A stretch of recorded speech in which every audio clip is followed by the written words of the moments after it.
Olá, meu povo ligado no Educa PE. Vamos iniciar mais uma aula de língua portuguesa, desta vez para a segunda série do ensino médio. E nesta aula nós vamos analisar a obra O Cortiço de Aloísio Azevedo.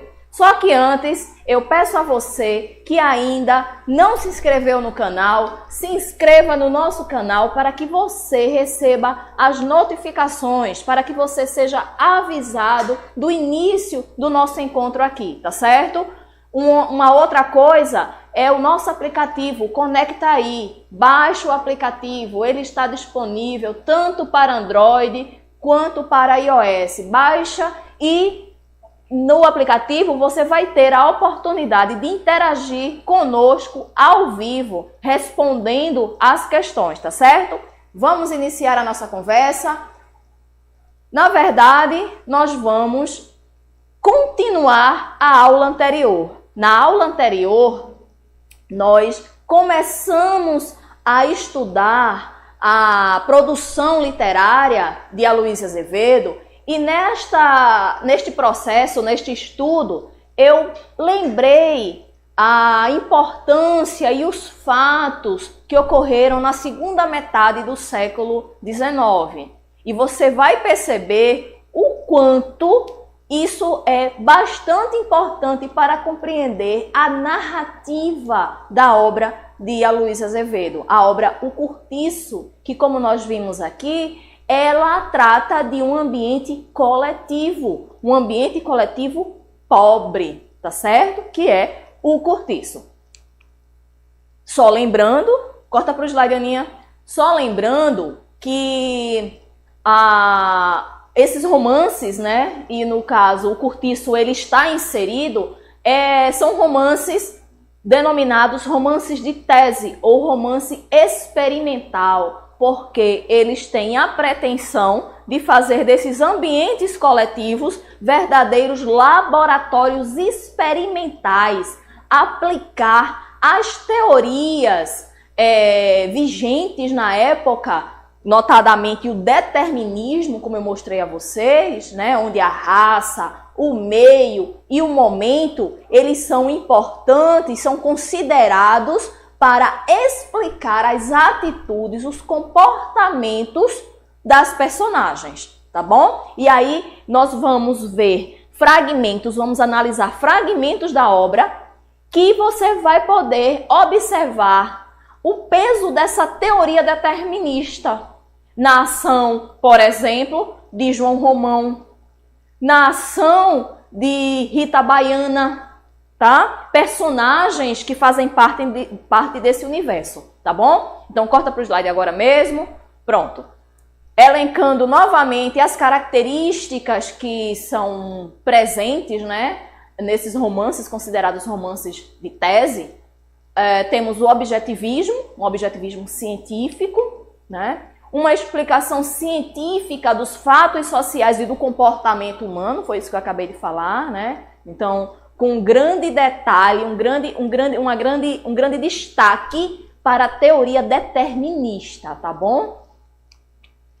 O lado patológico dos indivíduos ou da sociedade, descrições minuciosas, vocês vão poder perceber isso, tá? Nos fragmentos que eu vou apresentar aqui. E essas descrições minuciosas, elas fazem com que a narrativa ela se torne lenta, já que há muitas descrições, uma descrição bem, né, detalhada mesmo. Tudo isso, tá, faz com que esses romances sejam considerados romances de tese ou romance experimental. E aí está apenas uma das capas, né, de uma das edições, inclusive eu tenho essa edição, né? É uma edição bastante antiga até, né? Da editora Ática, do livro O Cortiço, de Aloísio Azevedo. Então, este livro ele é composto por 23 capítulos que relatam a vida de uma habitação coletiva de pessoas pobres, que é um cortiço, na cidade do Rio de Janeiro. Eu quero... Volta para mim, Aninha. Eu quero chamar a atenção de vocês pelo seguinte. Há há vários estudos, várias pesquisas, né, no campo da literatura, pesquisas acadêmicas, né, teses, né, que afirmam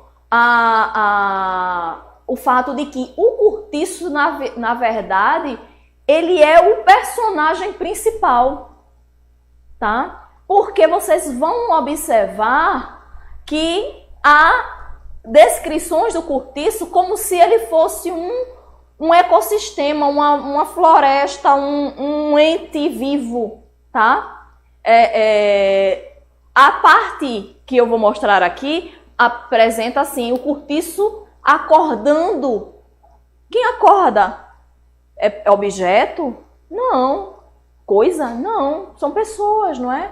Zoomorfismo e antropomorfismo são muito presentes. Anota aí, que eu quero que você, durante a leitura dos fragmentos, eu vou sinalizar, perceba esse zoomorfismo e o antropomorfismo na obra O Curtiço, tá? Zoo, animal. Então, atributos de animais para pessoas.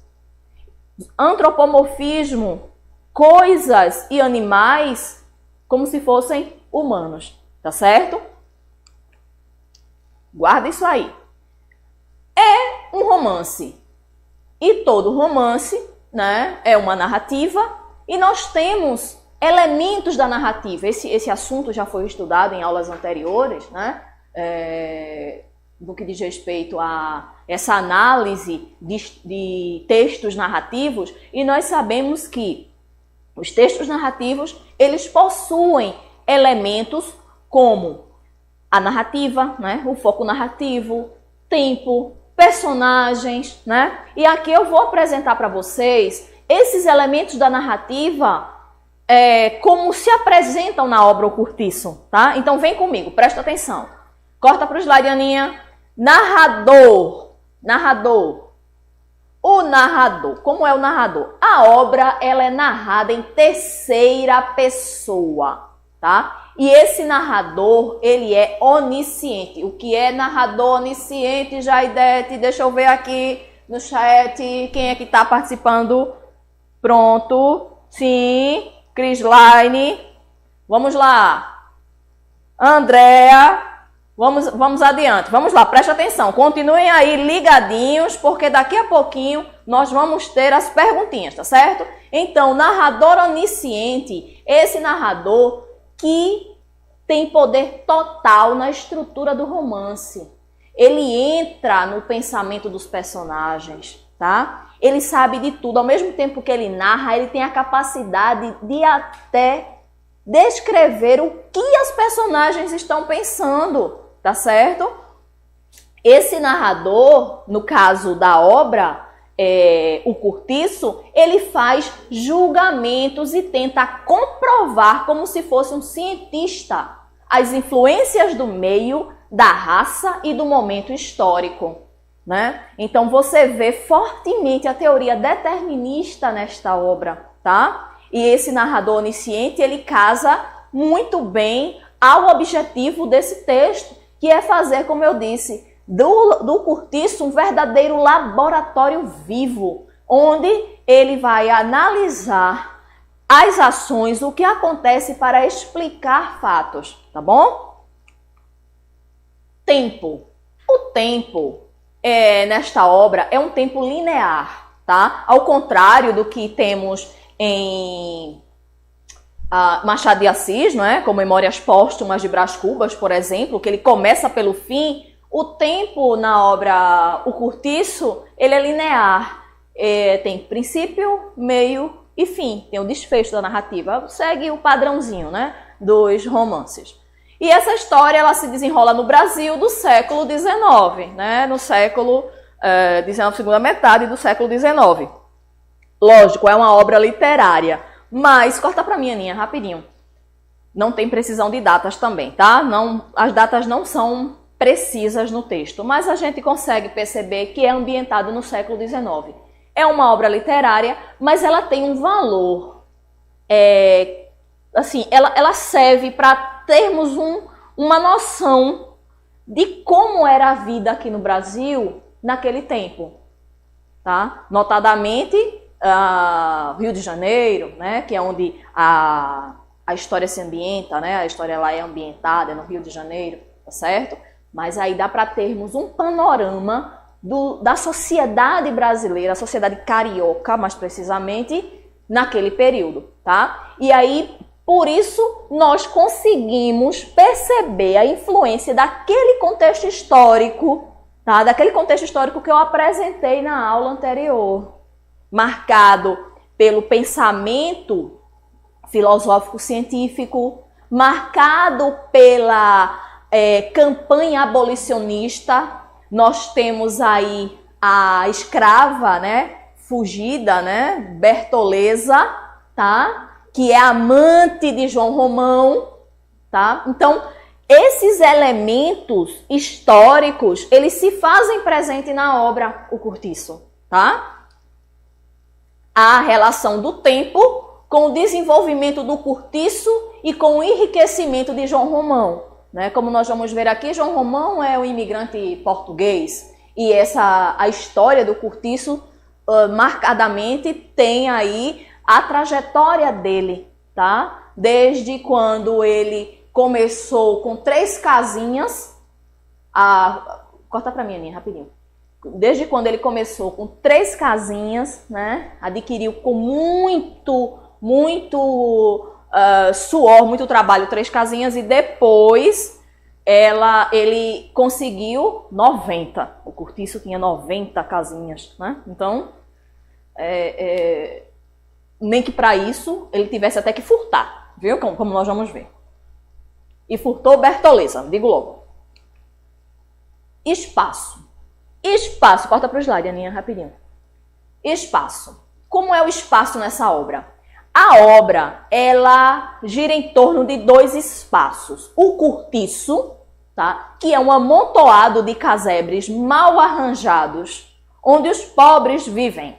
Esse espaço representa a mistura de raças e a promiscuidade das classes baixas. É assim que a obra se apresenta, tá certo? É assim que as personagens são apresentadas. É frequente a traição conjugal, tá certo? Temos vários casos de traição conjugal na obra. O alcoolismo, a preguiça, o ócio, tá? Ele trata o homossexualismo na obra, a prostituição na obra, tá? Então, isso aí é ambientado no século XIX, tá bom? O homossexualismo, né? Não assim, nessa ideia de promiscuidade, misturas de raças, tá? Mas é uma apresentação que é feita na obra também, tá? O sobrado aristocratizante do comerciante Miranda e de sua família, tá? Então, é o outro espaço. Então, você tem a casa de Miranda, que é também em português como João Romão, tá? Que são rivais, viu? Eles são rivais. E Miranda vive com sua família num sobrado, ao lado próximo, bem próximo, ao cortiço. E representa a burguesia ascendente do século XIX. Personagens, vamos lá. João Romão, taverneiro português, dono da pedreira e do cortiço, representa o capitalista explorador. Bertoleza, quitandeira, escrava cafusa que mora com João Romão, para quem ela trabalha intensamente. Miranda, que é o comerciante português, é o principal opositor de João Romão, mora num sobrado aburguesado ao lado do cortiço. E Jerônimo, né? Não, vou parar por aí, não vou ler Jerônimo não, corta para mim. Esses 3 aí, João Romão, Bertoleza e Miranda. Vejam só, como eu falei, João Romão, ele é um português que vem ao Brasil, né? E vai trabalhar para vencer na vida, para enriquecer. Ele faz economias extremamente pesadas para poder adquirir as coisas. Ele se priva de comprar muitas coisas para guardar dinheiro. E assim ele consegue adquirir com muito trabalho 3 casas e vai construindo até chegar a 90. João Romão, ele se envolve com Bertoleza, que é uma quitandeira, que é mais velha do que ele, tá? Bertoleza, ela trabalha muito para João Romão e o ajuda demais na construção de tudo que ele tem, tá?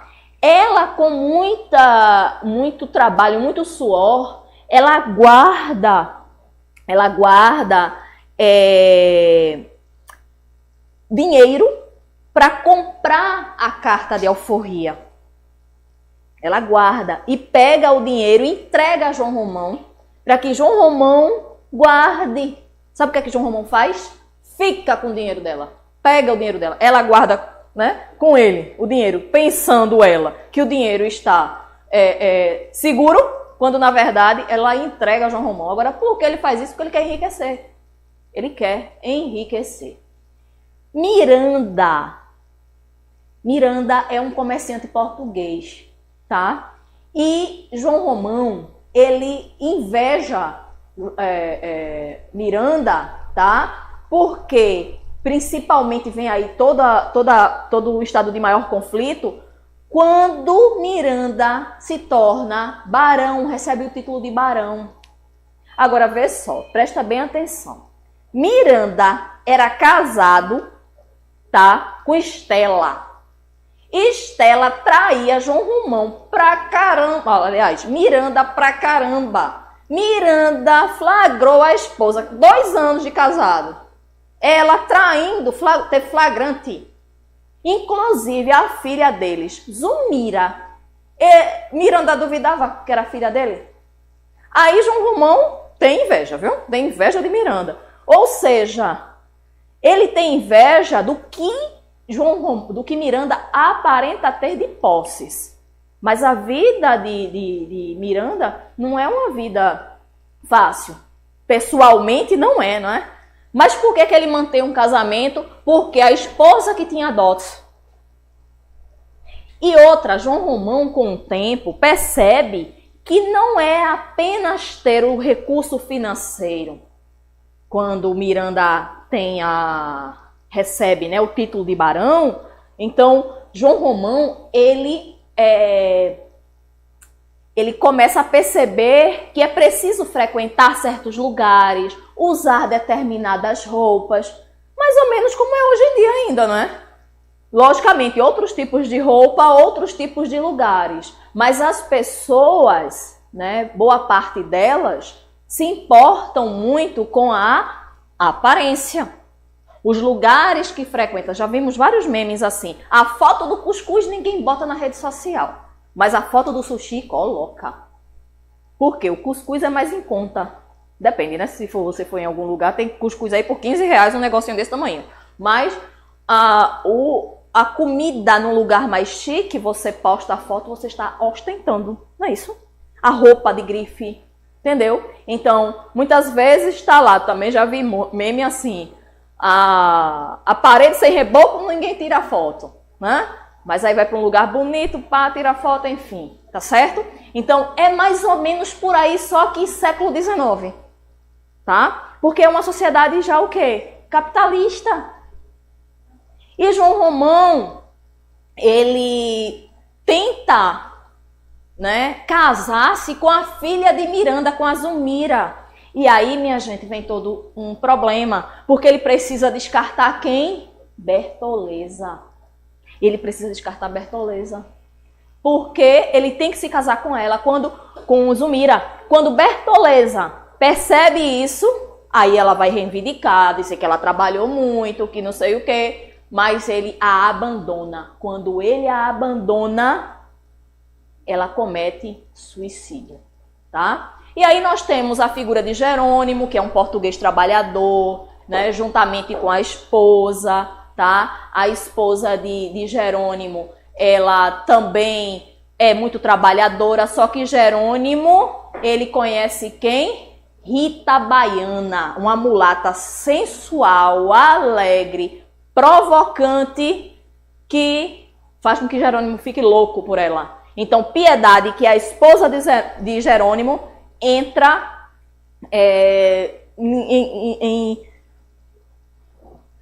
assim, depressão, né? Fica, né, deprimida, embarca no alcoolismo, né? A esposa de Jerônimo, tá? E ela, eita, passei pra cá. E ela fica assim, Jerônimo, ele perde essa postura dele de trabalhador, orientado. Não, ele se encanta muito pela Rita Baiana, que inclusive na obra é colocada como muriçoca doida. Tem uma cena que ela está dançando muito esfuziante e o narrador a chama de muriçoca doida. Olha aí o zoomorfismo, tá? E aí nós temos também Capoeira Firmo, que é o cara com quem Rita Baiana se relaciona, e a Raia Miúda, lavadeiras, caixeiros, trabalhadores da pedreira, enfim. Gente, nossa aula está acabando. Foi muito bom, né, estar aqui com vocês e até a próxima. Um grande abraço.